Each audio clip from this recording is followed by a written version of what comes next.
লোহাগড়ায় ঘুমন্ত স্বামীর পুরুষাঙ্গ কর্তনের অভিযোগ স্ত্রীর বিরুদ্ধে। মোহাম্মদ আজিজুর বিশেষের পাঠানো তথ্য ভিডিওচিত্রে বিস্তারিত।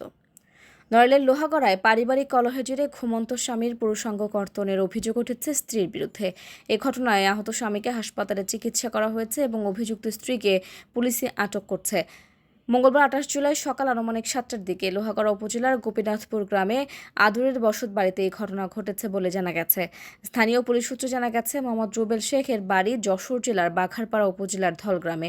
তার পিতার নাম মোহাম্মদ সুহেদ শেখ। তিনি স্ত্রীর সাথে লোহাগড়া পৌরসভার গোপীনাথপুরে শ্বশুর বাড়িতে থাকেন এবং ভাঙড়ি মালের ব্যবসা করেন। আহত সূত্রে জানা যায়, রুবেলের স্ত্রী আদুরি বেগম, পিতা বাদল মিয়া। সকালে ঘুমন্ত অবস্থায় আদুরি বেগম কাগজ কাটার কাঁচি দিয়ে স্বামী পুরুষাঙ্গ কেটে ফেলার জন্য হামলা করে। এ সময় তার পুরুষাঙ্গে আঘাতে ৮টা সেলাই লেগেছে। রুবেলের চিৎকারে প্রতিবেশীরা ছুটে এসে তাকে উদ্ধার করে দ্রুত লোহাগড়া উপজেলা স্বাস্থ্য কমপ্লেক্সে নিয়ে যান। সেখানে তাকে প্রাথমিক চিকিৎসা দেওয়া হয়েছে। আরও জানা গেছে, আদুরি বেগমের পূর্বের ঘরের একটি ছেলে সন্তান আছে। লোহাগড়া থানার ভারপ্রাপ্ত কর্মকর্তা ওসি আব্দুর রহমান জানান, ঘটনার পরে অভিযুক্ত আদুরি বেগমকে আটক করে জিজ্ঞাসাবাদ চলছে এবং তার বিরুদ্ধে আইনগত ব্যবস্থা গ্রহণ করা হচ্ছে।